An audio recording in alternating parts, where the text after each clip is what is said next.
All right, guys, welcome into the channel. Black and Gold Breakdown, talking everything Pittsburgh Steelers here on a Monday. And as we get closer to the new league year kicking off, obviously there's going to be tons of rumors, as there always is. And the Steelers entering the offseason for the second straight year, needing a quarterback. And so obviously there's going to be names that come up. And over the last, week or so, probably even longer than that, honestly, Matthew Stafford has been a name that more and more people are like, hey, if that becomes a realistic possibility, then it's something that Pittsburgh should pursue. For those wondering why Matthew Stafford would be a possibility, after the loss that the Rams had to the Eagles in the divisional round, there was a lot of, just felt weird. Like, if you watched McVay talk about Stafford afterwards, he's like, got to tell you, I'm super proud of Matthew Stafford. And that just kind of came out of nowhere. And Stafford himself, was asked about his future with the Rams, and he, said, I don't know. He said that he still feels like he's got a lot of good football left in him, and we'll see what the future holds. But all of it just rang of uncertainty and not knowing what the next step was going to be. The Rams owe him a $4 million roster bonus on the third day of the new league year. And so if there's a move that's going to be made, it's going to be made relatively quickly when the new league year begins, which is March 12th. And if he's on the roster on the third day, which would be the 14th, they owe him $4 million. So if they are going to trade him, it's going to be pretty right away when the 2025 league year begins. So it'll be the 12th or the 13th. And if that's the case and the Steelers can get him, then they absolutely should. And the reason that I'm talking about it now is because CBS Sports put up a potential trade that involved Pittsburgh that would include the Steelers trading their first round pick for the Rams' first round pick. So it would be a first round pick swap, basically, is what it would be. And then the Steelers would give up their second round pick this year and a conditional 2 next year. So basically, at most, the Steelers would give up 2 second round picks in exchange for Matthew Stafford, because they would keep a first round pick. They'd move 5 spots down. They're currently at 21. The Rams are currently at 26. They would swap first round picks here. So at minimum, they're giving up a 2. At most, they're giving up 2 second round picks. That is, if that's all it takes to get Matthew Stafford, I'll fly to Los Angeles and go get him myself. And a lot of Steelers fans are a little bit put off by the idea of that, because they're like, all right, another veteran quarterback. We just saw what happened with Russell Wilson. And I can understand that line of thinking. The difference is that Matthew Stafford's still a legit top 10 quarterback in the NFL, and Russell Wilson is Russell Wilson. And no disrespect to Russell Wilson, like, he had a stretch of games where he played well, but we always knew there was somewhat of a ceiling with him. With Stafford, his numbers may not have looked like super gaudy this past year. He threw 20 touchdowns, didn't throw a lot of picks. I think he threw 8 on the year, 3,700 yards, a little bit below 3,800 on the year. Like, his numbers weren't insane, but the Rams have also changed the way that they've gone about their offense over the last 2 years, where they've transitioned more into being I don't want to say run first, but, they've leaned more into the running game with Kyren Williams and a power run game that involves a lot of, just leaning more into running between the tackles, rather than having Matthew Stafford do what he did in 2021 and, throw 41 touchdowns, where he also had 17 picks that year. But it got them to the Super Bowl, and it got them a Super Bowl win. And at this point in his career, Stafford's 37. And so if you can keep him out of harm's way with a good run game, then that's a smart thing to do. And the Rams did that, and it got them within a few plays of getting to the NFC Championship game. And had they gotten to the NFC Championship game, I think they would have beat Washington. And so if all you got to give up is 2 second-round picks, all things considered, because again, yes, they would technically trade a first-round pick, but they would be getting the Rams' first-round pick in return. So the difference is moving down 5 spots in the first round, trading a second-round pick in this year's draft, and potentially, depending on performance, trading a second-round pick in next year's draft. I mean, that is more than worth it if you're the Steelers. And if you're the Rams, then it puts you in position to go get someone like a Sam Darnold to be, because I think Sam Darnold in the situation would make perfect sense for the Rams because he just balled out with Kevin O'Connell, who comes from the McVay tree. And he showed, like, yeah, if I got the right system, the right coach around me, I can play well. And I think that if the Rams were to trade Matthew Stafford, Darnold would be the first guy on their radar. So it makes sense on both ends here. And by the way, Kelly Stafford, Matthew Stafford's wife, has been very much hinting that he could be on the move, both on her social medias. She posted a picture of those two, the two of them together on Instagram, saying it was like a blurry photo. And she's like, oh, the future may be blurry. And I was like, oh, God, here we go. And then on her podcast, she was talking about just the frustrations and everything and how, a change could be coming. So, I mean, this is a realistic possibility that Stafford could be on the move. And again, if he is, and there's a real way that the Steelers can get him, then they should go do it. Especially if all it costs them is, at maximum, 2 second-round picks and moving down 5 spots in the first round. If that's all it costs you, then there's no reason to not do it.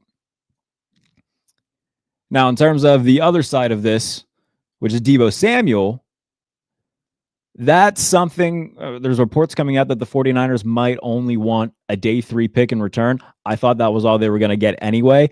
But if the Steelers can give up a 5 for Deebo Samuel, then yeah, do it. And in previous years, I would say, all right, yeah, they're not going to make any crazy moves. But as we talked about a lot last offseason, Omar Khan has proven that he's not Kevin Colbert. And he's going to try his best to put them in position to, make these big moves. And last year, we were praising him for that. Certain things didn't work out and some things did, but, I'm not going to sit up here and put down Omar Khan for, swinging the bat and trying to see if he could hit a home run. I think he hit a single that could have been a double with Justin Fields had he not been pulled after 6 games. I think he hit, what looked like it was going to be a home run with Russell Wilson, and then Russell Wilson struck out the last 5 weeks of the year. He signed Patrick Queen, which, had its ups and downs. Thought he had a good draft. I'll say this. Omar Khan, of like all the higher ups, Omar Khan, Andy Weidl, those are the only 2 people that I have like full trust in with the Steelers. I've lost all faith in Mike Tomlin of like ever winning a game that matters again. I certainly don't believe in Art Rooney II. So that being said, I think that Omar Khan would make these moves because we saw last year that he's more than willing to take a few swings. And if you can go get Deebo Samuel to be the second receiver on the offense and be, that gadget guy that he was in San Francisco, then that would be a good get for a 5th round pick, if that's all it takes, or, a 5 and a 7. If that's all it takes to get Deebo Samuel, but if the 49ers are going to eat some of that contract, which they all but certainly will have to in order to move him and get anything in return, because nobody's going to want to pay him $17 million that he's owed this year. So you're not going to have to worry about eating all of that yourself. And if all it takes is, a 5 and a 7, or maybe just a 5, then yeah, absolutely you do it. Steelers have the money, and they can free up a lot more money relatively easily. Right now, they have a little bit less than $56 million in cap space. They can free up more of that by releasing guys like Cole Holcomb, Larry Ogunjobi, do a restructure or do an extension for TJ Watt, and then spread some of that cap out. They can free up a lot more money. So the 56 that they're currently sitting at, there's a lot more that can be easily created with a few moves. And if you can do that, then yeah, go do it. If the team's going to preach about, we want to end this playoff drought, then show it. Last year they said the same things, and they, it didn't end the way we would have liked it to end as fans, but they at least did try. And for a while, it looked like it was going to work. They were 10-3. They just put up 44 points against the Bengals, and it looked like, all right, this team could win a playoff game. And then, the trend of Mike Tomlin-led teams just crapping the bed at the end of the year continued, and we saw what happened. But that shouldn't take away any want to keep trying. And if we know Omar Khan, he's gonna keep trying. And if you can get Matthew Stafford, if you can get Deebo Samuel, then yeah, absolutely go do it. See a lot of comments here. We'll start bringing these in real quick. Robert says, rather not have Stafford, rather have Fields. I understand the mindset of wanting to keep Justin Fields around. In terms of like the hierarchy of which I would put potential quarterback options for this season, it would be Stafford 1 and Fields 2. Just because Fields is, only going to be 26. And so I would understand people, myself included. I've made the argument that it makes the most sense to keep Justin Fields because he's going to be cheap. And you can at least say, all right, we're going to try to put as much around you as we can. Go show us that you can be the starter.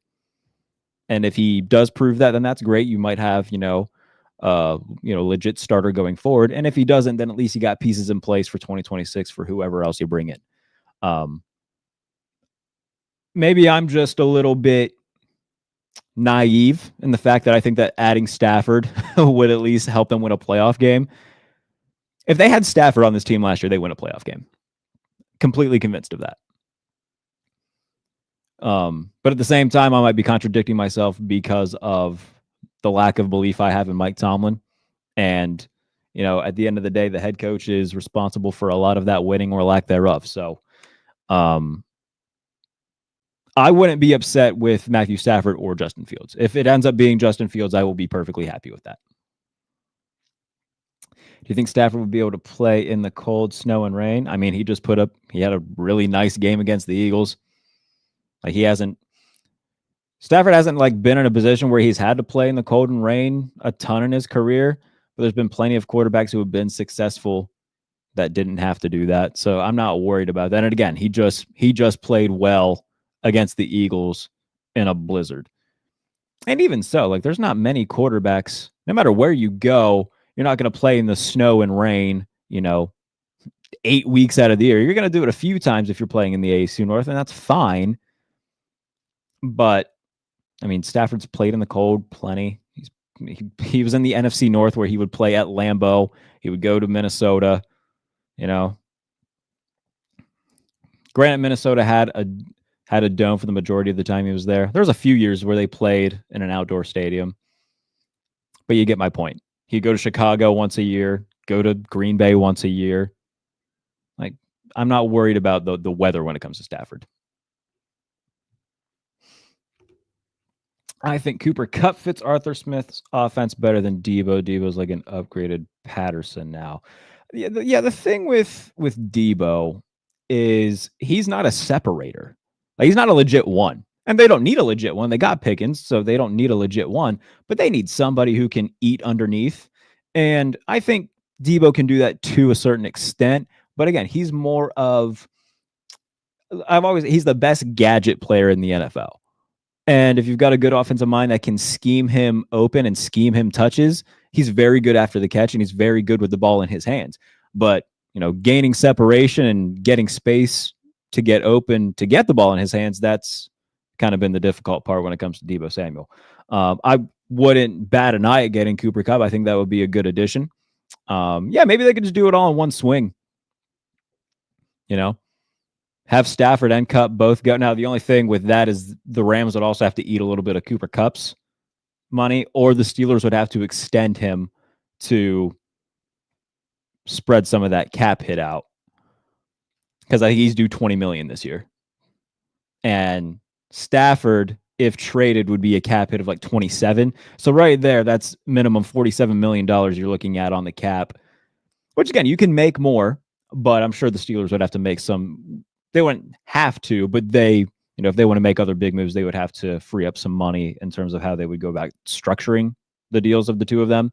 But if they could just pull off a trade, send what they originally would send for Stafford. So that would be the first round pick swap, a second round pick this year, conditional 2 next year, and then a 5.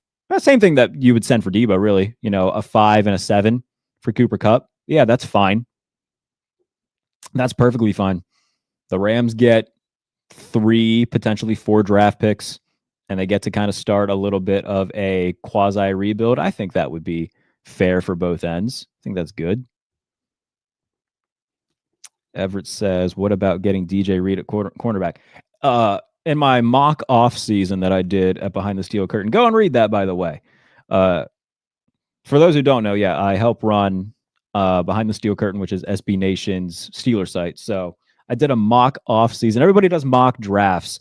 I said, to hell with that. I'm doing mock off seasons. Granted, I have done a few mock drafts. I did one after Senior Bowl week in Mobile, which is always a good time being in Mobile for the Senior Bowl. Go read everything at Behind the Steel Curtain. But I did a mock off season where I did who they should cut, who they should trade for, who they should sign as free agents. DJ Reed is always going to be on that list for me up until the new league year starts. I think his market value that a lot of people seem to have him at is hovering around that $15 million a year mark.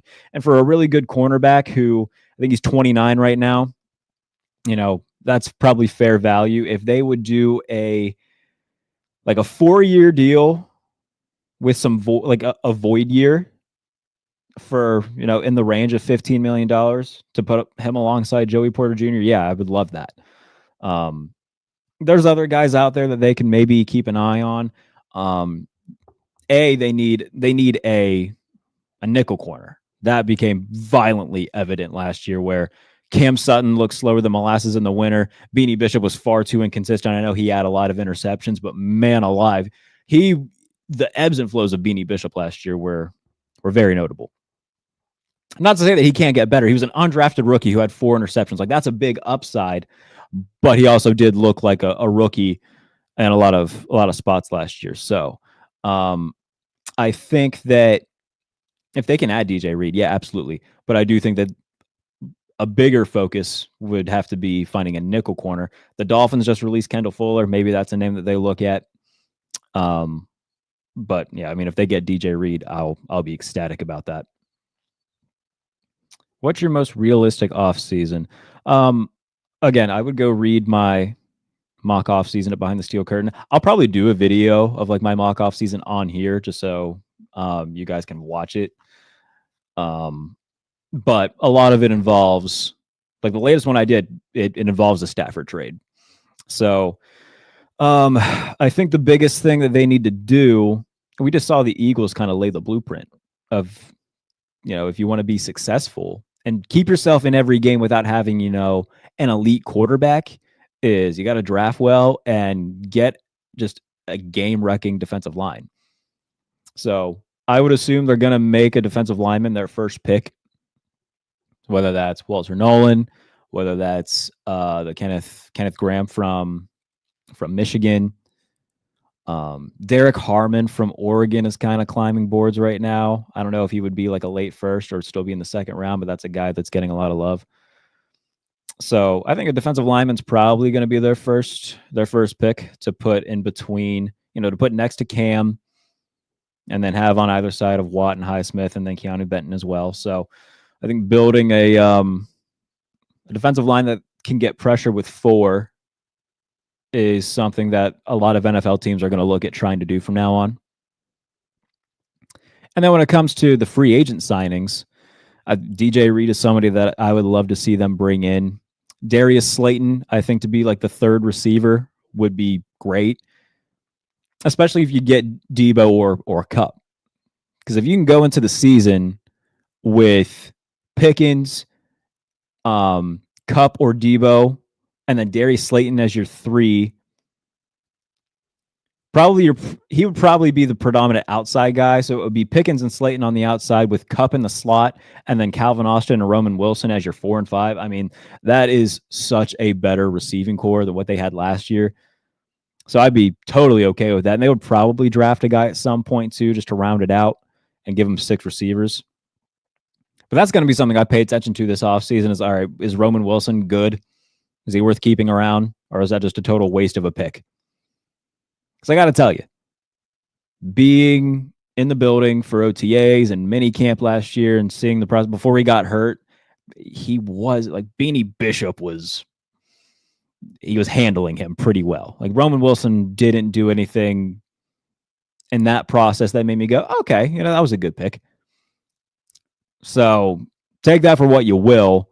We haven't seen him on the field yet in terms of like actual game action. We'll see that this summer during training camp and preseason. But in terms of what they should do, I think it'll be defensive focused, but the receiver position is going to be a big focus as well offensively. I think they'll bring back, Jaylen Warren, some sort of he's a restricted free agent. They don't got to worry about him like hitting the open market. They'll give him some sort of offer and keep him around. But I do think that one of Cooper Kupp or Deebo Samuel will be a Steeler. And then if you can bring in Darius Slayton to be the second outside guy with Cooper Kupp in the slot, I think that would be good. Draft and free agency, does Bishop make the team next year? Yeah, I would say so. At minimum, he's depth. Like I think he's a 53-man, like he's capable of being on the roster for sure. It's just, having an undrafted rookie be the full-time starter at nickel, that was always going to be a little bit of a risk. And like I said, there were plenty of moments where he played well. Obviously, he had the 2 picks against Aaron Rodgers and the Jets on Sunday night. Like he had big moments during this past season, but he also had moments where he looked like a rookie, and it was pretty evident. Yeah, he'll be on the roster. It'll just be there will be somebody else starting in the slot rather than him. But I don't think he's not going to get cut out of nowhere. That would surprise me if he just got cut out of nowhere. But in terms of the receivers, since I know a few people were asking about that, and I was talking about Deebo Samuel, like Calvin Austin proved himself to be a viable part of the offense. And if they only bring in Cooper Kupp and say they don't bring in Slayton, then I think that they would kick Cooper Kupp to the outside. Or they would probably rotate them, because we saw Calvin Austin play on the outside last year, although I don't think that was very smart, and it didn't really work out too many times. I think he was more dangerous when he's a slot guy. But if they only bring in Kupp, then you put Kupp on the outside, you put Calvin Austin in the slot, you rotate Roman Wilson in some capacity, you probably draft a guy. But Roman Wilson's the thing, the guy that I'm looking at saying, all right, is he good? Like, was that a pick that we're even going to see pan out? Or is that just a complete and utter waste? And there is a world where it's a complete and utter waste. At the time, everybody was pretty happy about it, because I thought that they knocked the draft out of the park last year. Drafting Fantano, obviously he got hurt. That's another thing. They drafted well, but 2 of the guys we didn't get to see it all because they got hurt. Fantano and Wilson didn't play a snap of regular season ball. They got hurt. That's a lie. No. Fantano got hurt in the preseason, came back. They did that stupid thing where they rotated him and Broderick, and then Fantano got hurt again and then was gone. So my quick omission there. But regardless, like, you draft Fantano first overall, he hardly plays at all because of injury. You draft Roman Wilson in the 3rd round, doesn't play at all because of an injury. And I think a lot of it too, like, he probably could have come back at some point in the season for sure. But they kept him off the field because, all right, yeah, he's not ready. So, like I said, I saw him during the offseason workout program. He didn't do anything to impress me. That's just me.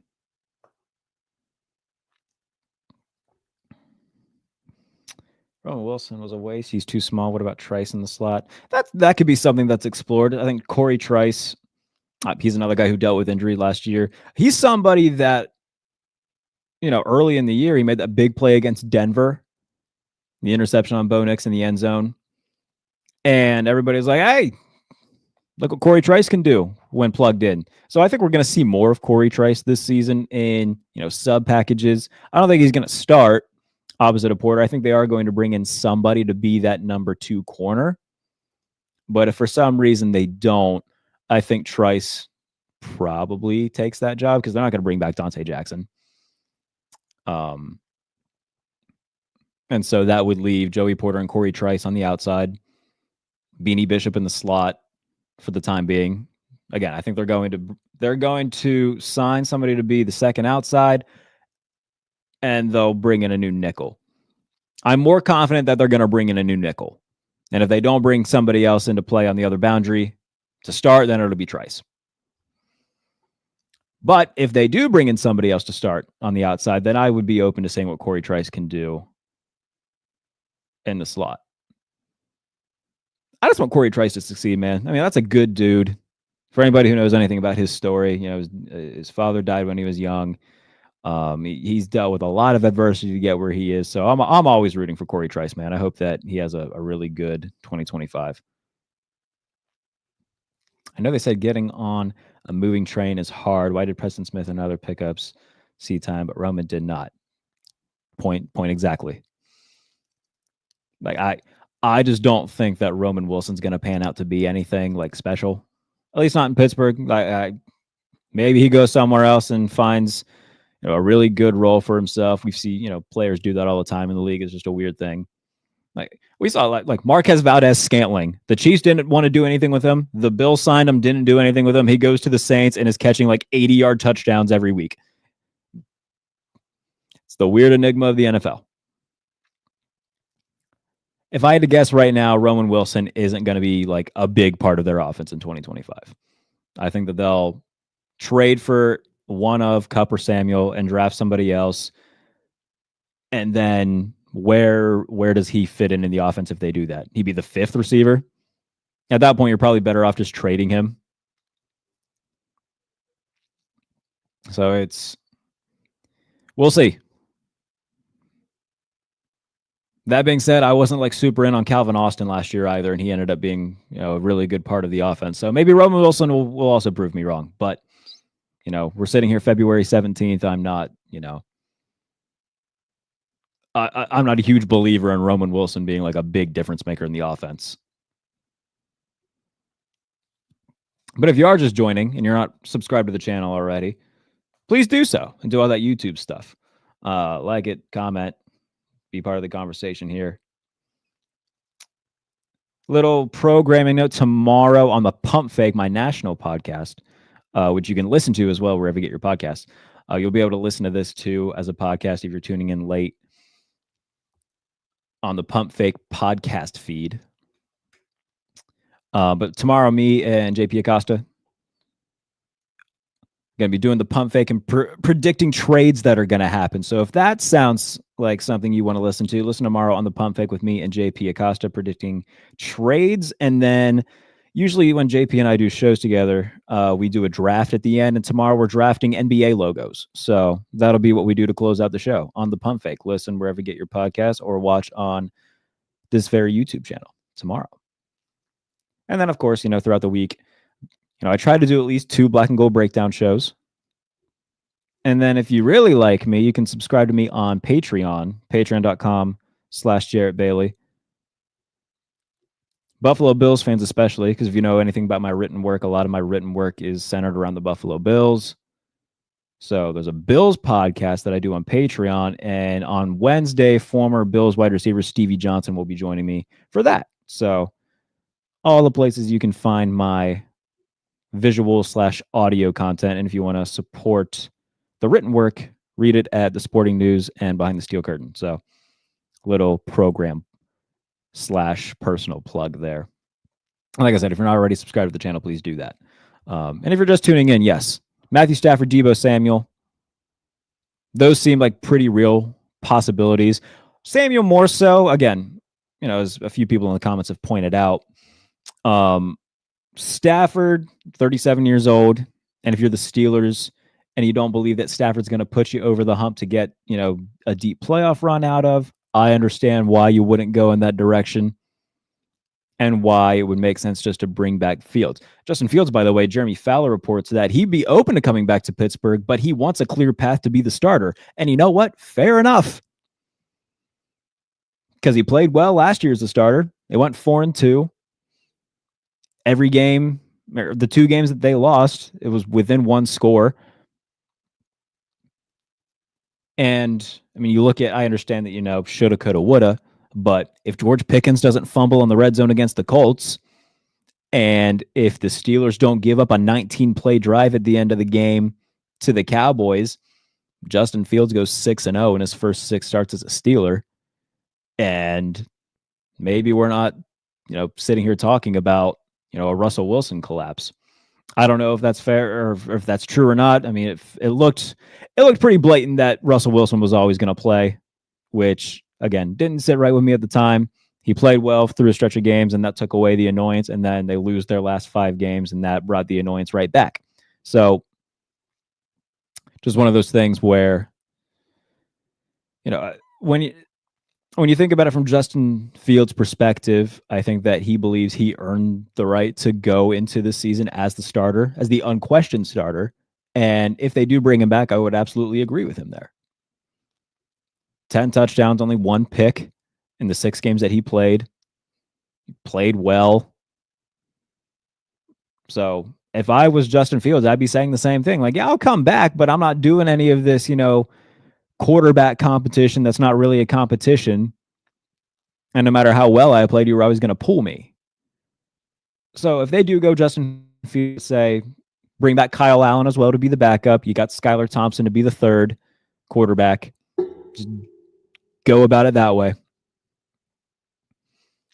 Kyle Allen, again, a guy who knows the system, was there last year, fine backup. Skylar Thompson, another guy who, has seen snaps in the NFL. That's fine. That can be your quarterback room. But if you're going to bring in Justin Fields, make him comfortable and know that he's the unquestioned starter and build around him and give him a chance to prove that he can be the long-term starter rather than him constantly looking over his shoulder and trying not to make a mistake and being able to play a little bit more free.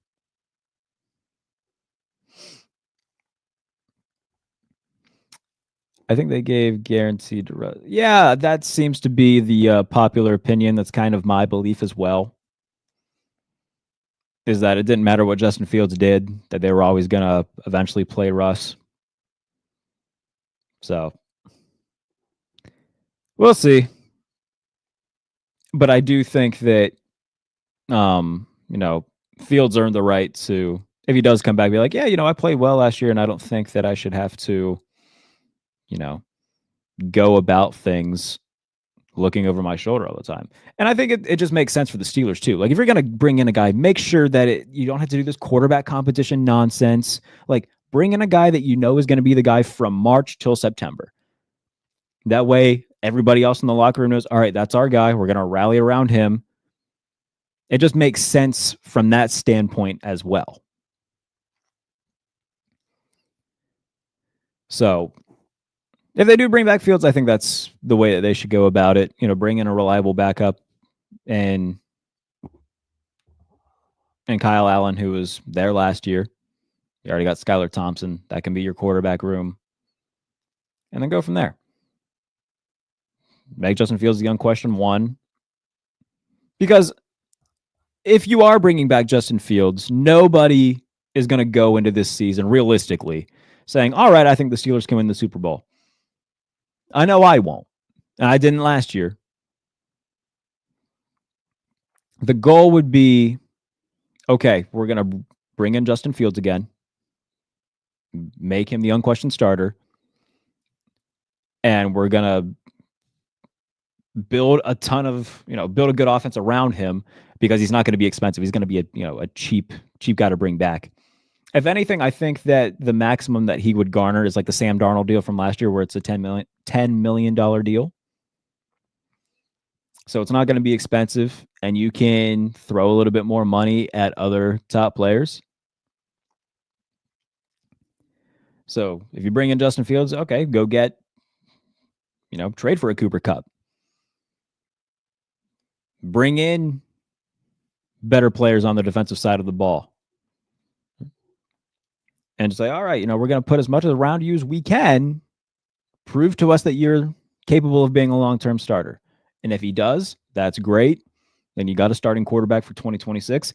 And if he doesn't, then at least you have pieces that are already there for whoever you do bring in next. I think that's probably the smartest way of going about it. Rather than like Aaron Rodgers. I don't think that makes any sense whatsoever. And I'm not somebody who hates Aaron Rodgers either. I like Aaron Rodgers, but he's 42, and this team isn't quite in a position where he can be that missing piece. I know the Jets stunk last year, but he played largely fine. He had 28 touchdown passes. He was fine. Wasn't great. Wasn't 4-time NFL MVP Aaron Rodgers, but he wasn't horrible. He was fine. But I don't think that it makes sense for them to bring in Aaron Rodgers. I think it just makes sense to go with the young guy who was in the system last year, played well in the system. See if he can be your franchise answer. Even if it's not, I'm not sitting here expecting, even if Justin Fields does play well, he's not going to be an elite quarterback. If he was, we would know that by now. I think at best, it ends up being like a Geno Smith type thing. Obviously, that's kind of apples to oranges because Geno was a backup for like a long time. I don't know. Maybe the best case scenario was like a Baker Mayfield type situation, right? A guy who had a promising start, bounced around the league for like a year and a half, landed in a place that really worked for him. And then obviously he's had a really good couple of seasons in Tampa Bay. Now, I don't expect it to be that good either because I don't think Justin Fields is ever going to throw for 40 touchdowns. But if he goes out and, passes for 20, rushes for 6, and the Steelers go 11-6, hey, that's a pretty damn good year. And you might be able to say, yeah, we got our guy. Especially if he wins a playoff game. Now, if they do win 11 games and they get blown out in the playoffs again, then we're probably going to be right back here again next year. But if they're at least competitive in a playoff game and like lose in a very close, hard-fought game, I think that even, frustrated Steelers fans would look at that and say, all right, that's tremendous progress, and we might be able to move forward with Fields, get a few more pieces and whatnot. But, I think that he's the closest thing that you're going to find to like a long-term answer in this offseason. So there's no reason to go try to trade something for an Aaron Rodgers. Who else would be out there? That's like Derek Carr. Yeah, Derek Carr doesn't make a whole lot of sense to me. I like Derek Carr. Again, it's just, I think we know what Derek Carr is. I think that he'll go somewhere. Where would Derek Carr go? We'll do this in the in the Pump Fake show. We'll try to focus on the Steelers here.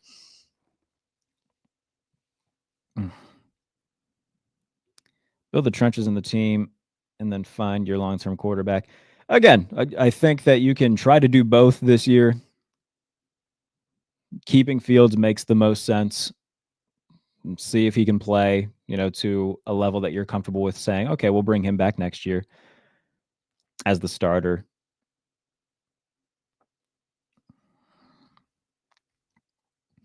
But in terms of like the offensive line, or I guess the trenches would be the defensive line that, the Steelers really need. I would expect their first pick will be a defensive lineman for sure. The O-line has to be way better to go get Stafford. He can't move well enough. At least Justin Fields can run when needed. Yeah, I mean, that's another thing too is when Fatanu does come back, where are they going to put him and Broderick Jones? I said all last year, yeah, they'll probably, put Broderick Jones at left tackle where he's most comfortable and put Fatanu at right tackle. And then they didn't do that. They just kept, like Broderick Jones didn't play, hasn't lived up to expectations, but he also hasn't been done any favors by Pat Meyer and the Steelers as a whole. So, and when it comes to the interior, like Zach Frazier, they got their long-term center. That's great. Mason McCormick started off really well, struggled down the stretch. We'll see what he looks like and what they do at right guard, because James Daniels is a free agent, and I would suspect he's going to go elsewhere. But I said all of last offseason too, and nobody wanted to hear it, by the way, that, yeah, they drafted Mason McCormick. James Daniels is in the final year of his contract. Mason McCormick's probably going to start in 2025. And everybody was like, that makes no sense. Why would they let James Daniels walk? Well, because he's going to cost a lot of money.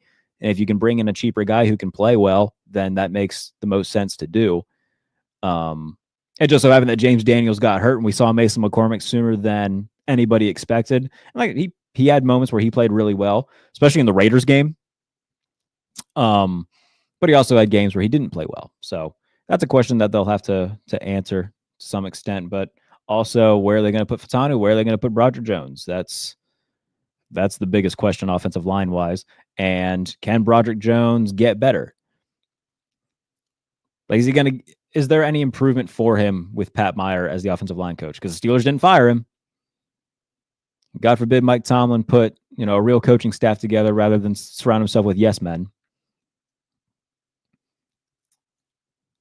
But let Aaron Curry walk. Let him go to New York with Aaron Glenn. Definitely not going to try to renew his contract. Too good of a coach. Can't have that in my proximity. Nope. Got to have bad coaches that don't threaten my job. I don't care if that's condescending either. Like, until he shows that he's going to build a staff worth a piss, that's going to be the narrative around Mike Tomlin, and rightfully so. So, like I said, I have no faith in Mike Tomlin. All that faith, any faith I had left going into last year, completely gone. Completely gone.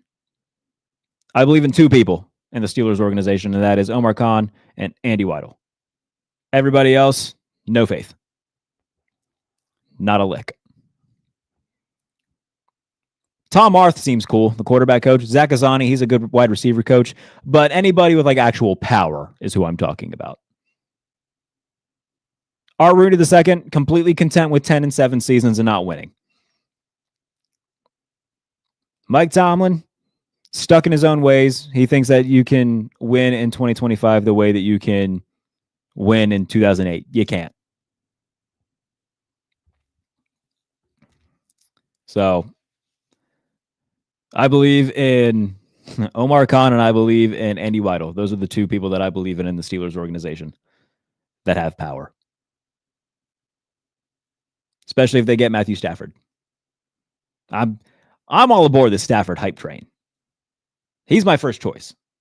Fields would probably be the second just because it makes the most sense.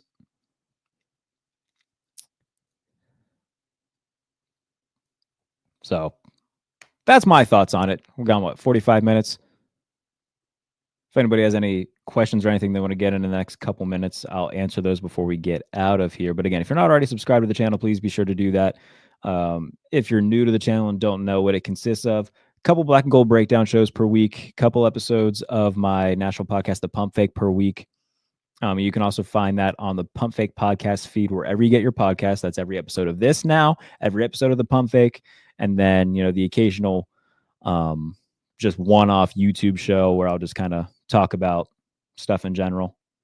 And on rare occasions, it's other stuff besides the NFL that I talk about. On the channel a few weeks ago, I did an interview with James Jude Courtney, the actor who played Michael Myers in the last 3 Halloween films.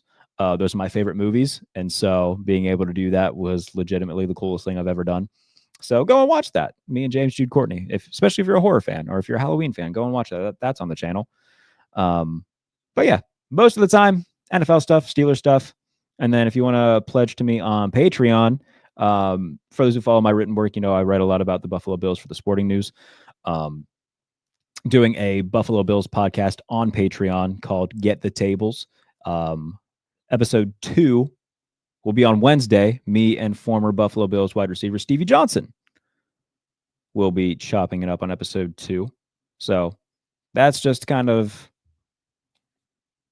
my content in a bubble. If you're wondering what to find on the YouTube channel, what to find on the podcast feeds, that's what you'll find, and what you'll find in the Patreon feeds as well. So Like I said, if anybody has any questions, drop them in the comments as we continue to go live here. If not, though, I'll let you all get out of here. I'll talk for like another minute to fill that. And if I see any come in, I will answer them. Doesn't have to be Steelers related if you don't want it to be, by the way. If you want it to just be general NFL stuff, then go ahead and throw that on there. I know, Patriot Watch, I see you in the comments. I know you and I disagree on Justin Fields, and that's okay. I appreciate you watching. I appreciate everybody for tuning in. I stopped going live last year because my computer had just been horrible.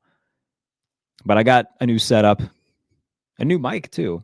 Just a whole. I really went all in of making the podcast experience better because I wanted it to be better. Cam says Stevie with a fire emoji. Yes. Now quickly plug the Patreon. Go to patreon.com/Jarrett Bailey to subscribe to the Patreon to see that episode with Stevie Johnson on Wednesday. Thank you so much. And Patreon's brand new. It just launched today. So I don't know what to expect from it. I'm going to give it as much effort as I possibly can because I want it to be successful. And if there is an audience for Steelers stuff on the Patreon, maybe I'll do some extra stuff that would be like Patreon only, and throw that in one of the tiers there as well. So we'll see what comes of it, but it's in its infancy stages and trying to build it the best that I can to be successful. So if you want to pledge me on Patreon, by all means do that. There's 2 tiers, a $3 tier and a $6 tier. So yeah, by all means, go and do that. But I think that will wrap up today's episode. Thank you guys so much for tuning in. Whether you're watching live, whether you're listening as a podcast, I appreciate you. We'll see what the Steelers end up doing. We're going to talk about it more ahead of the league year. I'm going to be in Indy for the Combine next week, so I'll be at Omar Khan's presser. I'll do an episode from Indy, so I'll let you know what he said. I'll give you my thoughts on it. So if you want, and going to be a ton of players because there's going to be like 300 players that are going to be in the draft in Indy. I'm going to be at a lot of podiums talking to guys. If you have certain guys you want me to like visit and talk to, you can leave that in the comments here as well, and I'll do my best to get to their pressers and maybe ask them something. So I'm going to be very busy in Indy next week. It's my favorite trip of the year. I love the Combine. It's so very fun. So I'll be at Omar Khan's presser. And like I said, if there's certain players that you want me to try to get sound bites from, let me know. If there's certain other teams that you want me to, get some clips from, let me know. And I'll do my very best to do that and put it up on like YouTube shorts. Or I'll just make notes of it to talk about during the pump fake. So let me know. Appreciate y'all for tuning in. Have a good night. And we'll talk very soon. See you later, everybody.